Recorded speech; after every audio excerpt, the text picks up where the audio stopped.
Raider Nation, good morning, and guess what? We got some good news. The good news, the Las Vegas Raiders cannot lose today. Now, it's not the only good news, but, I mean, come on, man. When was the last time we woke up on a Sunday actually looking forward to that Sunday? I don't know about you. I'm pretty fired up the fact that the Raiders can't lose today. If you feel the exact same way, hit that like button. So coming up here on today's show, I do want to talk about some of the other good news, like the real good news.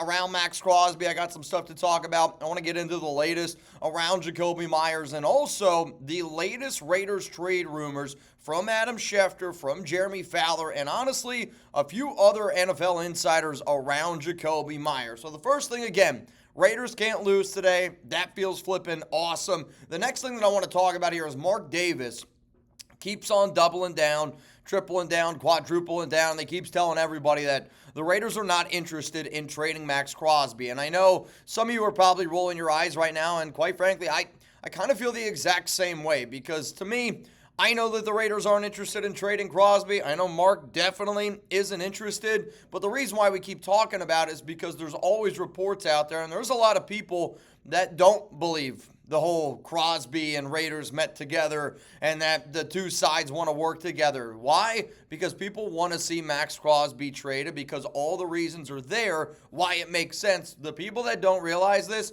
Mark Davis, Maxx Crosby's relationship is way different. And if you don't understand how close the relationship is, then you probably still think that there's a trade possibility. But here's what Jeremy Fowler had to say on all of these reporters, again, still coming out saying, oh, trades might happen, trades might happen, trades might happen. Here's what Fowler said.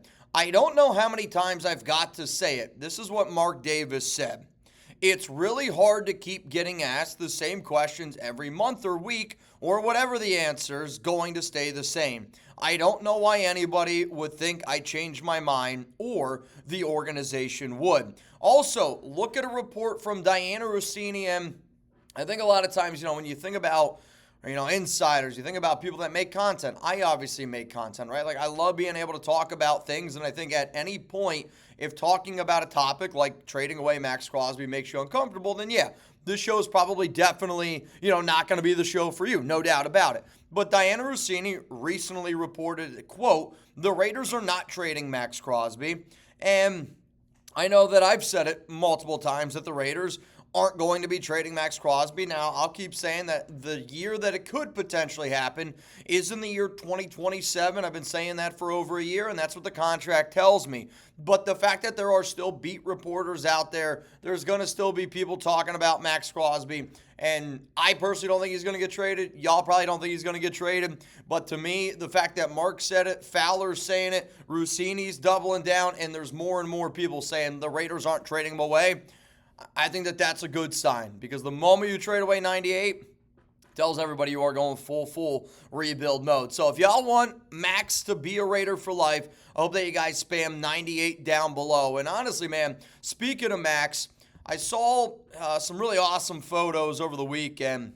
And, Maxx and his wife, they went to, I believe it was Sesame Street. And the reason why that I'm talking about this is because I had one Raiders player, I want to be very clear, it was not Maxx Crosby, but one Raiders player told me this weekend that basically players, coaches, everybody was told, to take a little bit of that mental reset, be smart, and be ready to go after the bye. I was also told by that player that he felt, and again, he's speaking for himself, but I did feel like he was speaking kind of for the team that the bye came at the right time. And I think that the bye also came at the right time for Crosby. I mean, he was unable to practice in those two practices that the Raiders did earlier in the week. And it's not always common that teams practice during their bye. Isaiah Paul-Mal did not practice. Maxx Crosby did not practice.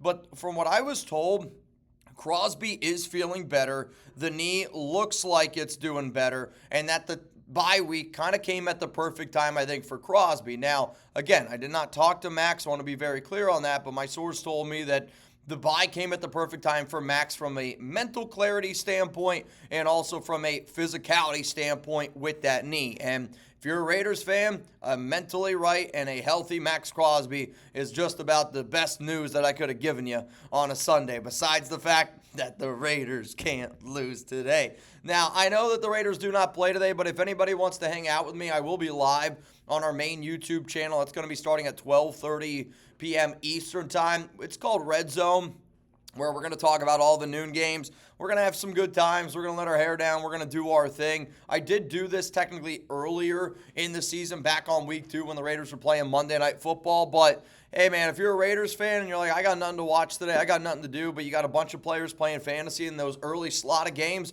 pull up to our main YouTube channel. You can hit that subscribe button over there. And if you're enjoying this video here, click that subscribe button down below. All right, coming up next here, let's get into the latest from Adam Schefter on Jakobi Meyers. Before I do that, though, today's show is brought to you by PrizePicks. And wait till you see my PrizePicks lineup. This one's very, very different from what I've done in the past. And this episode is brought to you by PrizePicks. You and I make decisions every day. And I want you to miss any of the excitement today because, again, Raiders can't lose. I'm going to say it 100 times today. Raiders can't lose. I feel great. Don't miss any of the excitement today. PrizePicks, where it's good to be right. Now, one of the things I wanted to tell you about is PrizePicks is one of the only places, and it is the only place that offers stacks. And I'm saying that because my lineup today is 2 players, 2 stacks. So I got Bijan Robinson more than 137.5 rushing and receiving yards. And some of you are like, man, that's a lot. The Falcons are playing the Miami Dolphins. No Michael Penix Jr. It's going to be Kirk Cousins. And I would just imagine it's going to be a healthy dose of Bijan. And even if they struggle a little bit, I think the Dolphins are a dumpster fire. So I took the more on Bijan. I took the more on 4.5 receptions for Bijan because I do think there's going to be a lot of checking it down from Kirko chains. And then I went more on 0.5 rushing or receiving touchdowns. So that's 3 Bijans that I got there. And then I went Jonathan Taylor, 22.5 rush yards, first 5 attempts, and a rushing touchdown. For those of you who don't know, the Colts, they're playing the Tennessee Titans. If all 5 of those picks hit, I turn my $10 into $30. If 4 out of those 5 hit, I turn my $10 into $12.50. If 3 out of those 5 hit, I turn my $10 into $4. If you want to play along with me, giggity, download the app today. Use code CLNS to get $50 in lineups after you play your first $5 lineup. That is code CLNS to get $50 in lineups after you play your first $5 lineup. PrizePicks.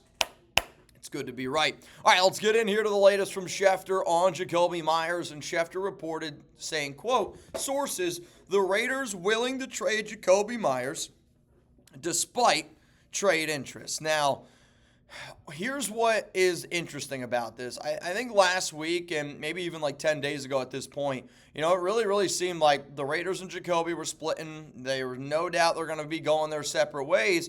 But what's interesting about this, and I'm going to read through some passages from Schefter's article that he put out, and just kind of bear with me just listening to everything, because, again, I think it sounded like last week Jakobi's just gone. He's gone.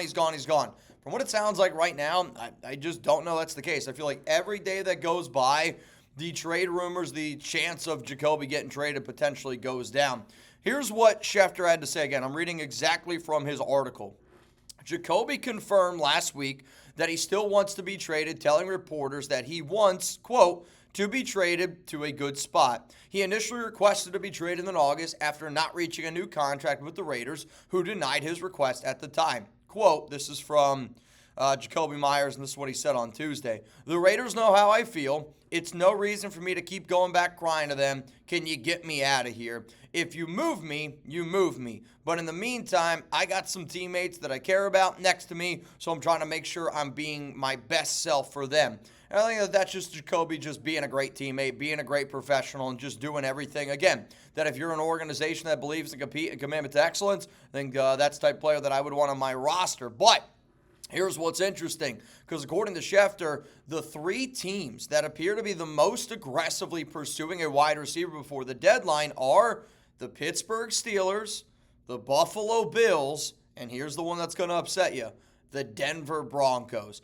I'm going to say this right now. If the Raiders trade away Jakobi Meyers to the Denver Broncos, I know we were talking about like 4th round comp, 3rd, you better get a 2nd, because I think Jakobi with Sean Payton, with a guy like Bo Nix, with that offense, I don't think people realize how good of a fit Jakobi would be up there in Denver, and I just don't want to see it. And I get it. You're probably not going to get a second rounder, but let's face the facts here. If Denver goes, hey, what's the cost? If the cost is a third-round pick, you go, it's a second-round pick because you can't afford to send him to Denver. Now, what's going to be interesting about this week, again, the Raiders do not play, but for teams that have that NFL trade deadline after week 9, you got this game, and teams that lose this week, I do think are going to be really aggressive during the deadline just because you don't have a lot of time from the week 2 or the week 9 games November 2nd, the NFL trade deadline November 4th. And, speaking of the Broncos, Raiders-Broncos play November 6th on that Thursday. So those are two teams that got a lot of quick turnaround. But Denver plays the Cowboys today. If they lose that football game, maybe they're more aggressive. But to me, the teams that you really got to look at in that report are the Steelers and the Bills. The Bills, 2 straight losses. In fact, they haven't won a game since September. Think about that. Now, they also had a bye last week. But think about it. They haven't won a game since September, and I don't think Josh Allen has ever lost 3 games in a row with the Bills, or at least they haven't done it in a very, very long time. So, if Buffalo loses today on the road to Carolina, where they don't even, Carolina's super banged up right now, maybe the Bills go, all right, you know what? We're going to give you that third-round pick for Jakobi. We clearly need him. Pittsburgh Steelers, they play the Packers tonight in the Aaron Rodgers Bowl, and that game's going to have a lot of eyeballs on it. And the Steelers, they've kind of been looking for wide receiver help for months at this point. I do think Steelers, I do think Bills are way more likely than Denver just because, again, you can't trade Jakobi to your interdivision rival. I'll keep saying the Patriots are going to be a team to watch. They play the Cleveland Browns today. A really good defensive football team. Maybe that's kind of a testing point for them where they're like, you know what? We do need another wide receiver. And then the other team I'll throw in there is the Giants. They're on the road against Philadelphia. 2-5 football team. They just beat the Eagles literally 2 weeks ago. But I think that Philadelphia is going to be pretty fired up. And if the Giants lose, you're 2-6. And a lot of people might go, man, well, why would they make a trade? Because they're still trying to figure out what they got in Jackson Dart. And you make a trade for Jakobi Meyers for Jackson Dart, because if you end up finding your franchise quarterback, whatever that costs for you to figure that out, that's worth the investment, and that's what this New York Giants football team needs.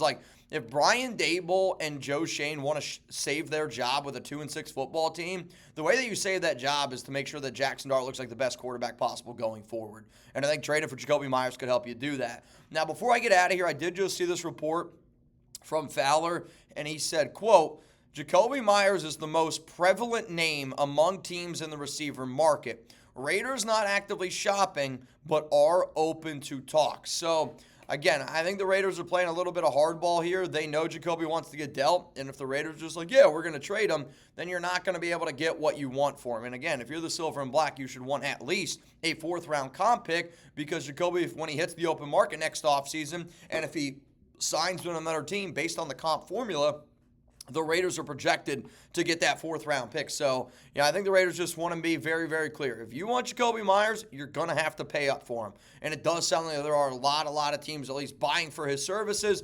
3rd-round pick gets it done.